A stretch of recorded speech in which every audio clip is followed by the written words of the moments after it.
اس کے کانسیکوینس ہوتے ہیں, بڑے انفارچونیٹ ہے. سپریم کورٹ نے جج نے اپنے خط میں یہ بھی لکھا کہ بیرونی مداخلت اب کوئی راز نہیں ہے, یہ ایک کھلی حقیقت ہے. This is very alarming and very blunt. Straightforwardly ایک سپریم کورٹ کا جج کہہ رہا ہے, جو جج سچ بولتا ہے وہ انتقام کا نشانہ بنتا ہے, جو جج نہیں جھکتا اس کے خلاف احتساب کا ہتھیار استعمال ہوتا ہے. پھر وہ ساتھ میں یہ بھی کہہ رہے ہیں کہ یاد رہے کہ 27ویں آئینی ترمیم کے حوالے سے منصور علی شاہ صاحب بھی خط لکھ چکے ہیں. اچھا, منصور علی شاہ نے چیف جسٹس کو جو مخاطب کیا تھا, انہوں نے اپنے خط میں یہ کہا تھا کہ آپ صرف ایڈمنسٹریٹر نہیں بلکہ عدلیہ کے گارڈین بھی ہیں, اور یہ لمحہ آپ کی لیڈرشپ دکھانے کا ہے. انہوں نے کہا تھا کہ اعلیٰ عدلیہ سے مشاورت نہیں کی گئی. تمام جمہوری نظام میں عدلیہ سے متعلق قانون سازی کے وقت عدلیہ سے مشاورت ضروری ہے, لیکن تمام جمہوری نظام کی کیا بات کریں, یہاں پہ عدلیہ سے کتنی مشاورت ہوتی ہے. یہاں تو عدلیہ کے رائٹ سلب کر رہے ہوں گے تو وہ آپ سے مشاورت تو نہیں کریں گے. تو ظاہری بات ہے جسٹس منصور علی شاہ جو ہیں وہ بیچارے اپنی بے بسی کا اظہار کر رہے ہیں اس خط میں. انہوں نے یہ بھی کہا کہ وفاقی آئینی عدالت کے قیام کی دلیل کے طور پر زیر التوا مقدمات کو جواز بنا دیا گیا, حالانکہ زیادہ تر مقدمات ضلعی عدلیہ کی سطح پر, سپریم کورٹ کی سطح پر نہیں.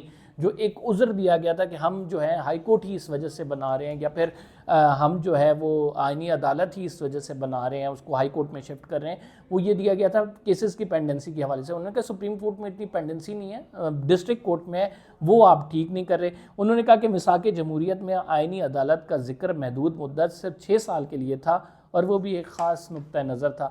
ناظرین, چارٹر آف ڈیموکریسی جب ہوا تھا تو اس ٹائم پہ اس ٹائم کی اسٹیبلشمنٹ نے بڑے مقدمات بنائے ہوئے تھے, آئینی ترامیم کی ہوئی تھی, اور ان آئینی ترمیم کو جو واپس کرنے کے لیے ان کو جو ملک ہے اس کے آئین کو درست سے ڈالنے کے لیے آئینی عدالت کا قیام کیا جانا تھا, اور اس میں یہ کہنا تھا کہ ریفارمز ہوں گی اور سیاستدانوں کے خلاف مقدمات نہیں بنائیں گے, اور یہ 6 سال تک کے لیے تھا. اب اس کو بنیاد بنا کر انہوں نے کہا کہ چارٹر آف ڈیموکریسی میں چونکہ تھا تو ہم ایک آئینی عدالت کا قیام کریں گے, لیکن اس ٹائم اور کانسیپٹ تھا, اب اور کانسیپٹ ہے. اب جو آئینی عدالت کا قیام ہے وہ کس وجہ سے ہے, وہ اس وجہ سے ہے تاکہ اپنی مرضی کے آئینی فیصلے لیے جا سکیں.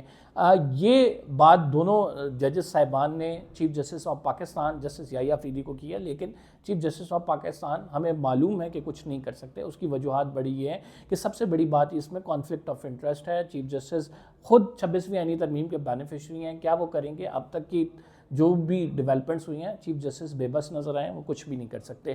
بہرحال یہ خط لکھنے کا سلسلہ جاری ہے, اور خط کے لیے کچھ نہیں ہوتا تو انسانی ضمیر کو ہی جھنجھوڑ دیا جائے, بس یہی ہو سکتے ہیں. ان خطوط کی بھی اتنی حیثیت ہے, اس سے زیادہ کچھ نہیں ہوگا. 27ویں آئینی ترمیم اس ٹائم پہ جب عرفان صدیقی صاحب کا جنازہ جو ہے 4 بجے پڑھا جانا ہے, تو مسلم لیگ نون کے لوگ اس ٹائم 27ویں آئینی ترمیم پاس کروا رہے ہیں. اس ٹائم جو ہے وہ قومی اسمبلی میں بحث ہو رہی ہے. کتنا مطلب, یعنی یہ آپ دیکھیں کہ ایک بندہ جس نے اپنی ساری زندگی لگائی, اس پارٹی کو دیا, اپنا خون دیا, اپنا پسینہ دیا, آج جب اس کے فیئر ویل ہے, جب آپ نے اس کو جو ہے رخصت کرنا ہے, تو آپ کے پاس اتنا بھی ٹائم نہیں ہے کہ اسے رخصت کر سکیں, اس کا جنازہ پڑھنے جانے کو بھی. یہ دنیا کی حقیقت ہے کہ یہاں پہ لوگ ایسے بنتے ہیں کہ کبھی انہوں نے واپس نہیں جانا, اور واپس جب جاتے ہیں تو ایسے ہوتے ہیں کہ کبھی ان کا نام و نشان نہیں تھا. تو ناظرین, معاملات یہاں تک پہنچ چکے ہیں. جنگ کی اگر بات کروں, دوسری خبر پہ موو آن کرتے ہیں. آج اسلام آباد کچہری کے باہر دھماکہ ہوا, بڑا افسوسناک, ایک اتنی دردناک سٹوری ہے. ایک وکیل صاحب جو تھے اس میں شہید ہوئے ہیں, ان کا آج پہلا دن تھا. آج انہوں نے اپنی وکالت کا آغاز کیا, اور وہ وکیل صاحب جو ہیں وہ کینٹین میں انہوں نے مٹھائی تقسیم کی کہ انہیں ہائی کورٹ کا لیسن ملا, اور وہ اس کے بعد وہ یہاں پہ پیش ہوئے مقدمے میں, اور باہر نکلے تو اس دھماکے کی نظر ہو گئے. تو اس میں ابھی تک ناظرین 12 افراد جو ہیں اپنی جان سے ہاتھ دھو بیٹھے ہیں, درجنوں زخمی ہیں. جو بتایا جا رہا ہے, میں آپ کو اس کا ایگزیکٹ پس منظر بتا دیتا ہوں. ایگزیکٹ پس منظر اس کا وہ بیان ہے جو افغانستان کی جانب سے آیا کہ ہم جو ہے پاکستان کے اندر گھس کے کیپٹل کو ٹارگٹ کریں گے. اور یہ تب بیان آیا جب آپ کو پتہ ہے کہ ٹاکس فیل ہو گئی تھی, دوسرا راؤنڈ آف ٹاکس ہونا تھا, دوسرا راؤنڈ آف ٹاکس بھی ہم نے طالبان کے ساتھ کیا, بے نتیجہ ختم ہو گیا. تو اب ایک غیر اعلانیہ جنگ کا آغاز ہو چکا ہے.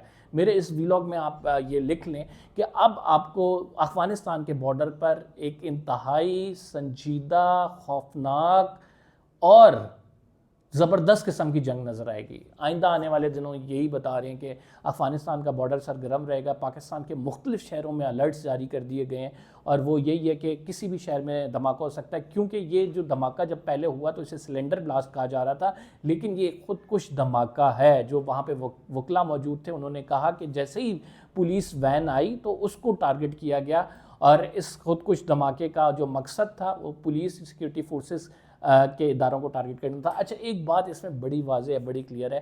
2-3 جو اس کے بعد ہم نے پریس کانفرنس دیکھی, محسن نقوی صاحب کہہ رہے تھے ہم گاڑیوں کو ای ٹیگ کریں گے, وہ اس شہر میں انٹر ہوں, لوگوں کے لیے اور مشکلات کی بات کر رہے تھے. محسن نقوی صاحب اس ٹائم پی سی بی کے چیئرمین بھی ہیں, محسن نقوی صاحب اس ٹائم وزیر داخلہ بھی ہیں, محسن نقوی صاحب اس ٹائم 27ویں آئینی ترمیم بھی کرا رہے ہیں. ایسے حالات میں محسن نقوی صاحب کو چاہیے کہ صرف ایک چیز پہ فوکس کریں خدا را, اور وہ فوکس سب سے پرائم فوکس جو آپ وزیر داخلہ ہیں وہی آپ کا پرائم فوکس ہے, اور یہی سب سے بڑی رسپانسبلٹی ہے. لیکن انفارچونیٹ ہے کہ ہماری ترجیحات ڈفرینٹ ہوتی ہیں. دوسری بات یہ ہے کہ ناظرین, جو دہشت گردوں کے, میں آپ کو بتاتا ہوں کہ پہلے تو ٹاکس فیل جب ہوئیں تو پاکستان کی جانب سے مطالبہ کیا جا رہا تھا کہ آپ ہمیں ریٹرن گارنٹی دیں, اور وہ جو اس میں جس میں 2 ثالث تھے, قطر تھا, ٹرکی تھا, اس میں کہا جا رہا تھا آپ ہمیں ریٹرن گارنٹی دیں. ریٹرن گارنٹی کے بعد جو ہے وہ ہم جو ہے پھر کسی نتیجے پہ پہنچیں گے, سیز فائر ہوگا, سیز فائر رہے گا, کب تک رہے گا, معاہدہ کیا ہوتا ہے. لیکن وربل گارنٹی تو ہوتی تھی کہ ہم نہیں ہونے دیں گے یا نہیں کریں گے, ریٹرن گارنٹی طالبان نہیں دے رہے تھے, اور اس کی وجہ سے یہ ٹاکس فیل ہوئی ہیں. اور اس کے بعد ان ٹاکس فیل ہونے کے بعد پھر ہم جو ہے اس کے ریپرکشنز دیکھیں گے. انفارچونیٹ ہے بڑا کہ ہمیں دوبارہ سے جیسے پہلے دہشت گردی کی لہر تھی ایسی ہی لہر دوبارہ اللہ نہ کرے لیکن دیکھنے کو ہمیں مل سکتی ہے. ایسی ہی دہشت گردی کی لہر کے مختلف پاکستان کے شہروں میں دھماکے ہوں, لیکن اس حالات میں اور اس حالات میں بڑا فرق ہے. پہلے دھماکہ ہوتا تھا تو پاکستان کی جو ڈیفنس فورسز ہیں, پاکستان کے عوام ہیں, وہ سہ جاتے تھے, شہید ہوتے تھے, قربانیاں دیتے تھے.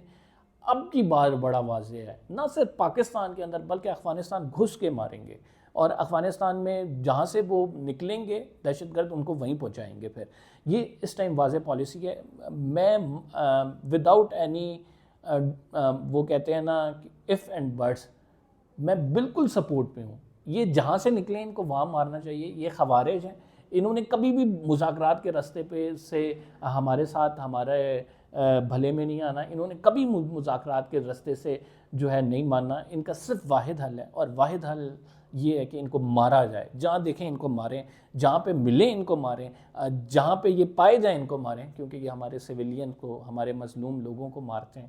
آپ کے اور میرے جو ہے پیارے اس میں شہید ہو چکے ہیں. ہم خود اس دہشت گردی کا شکار ہیں.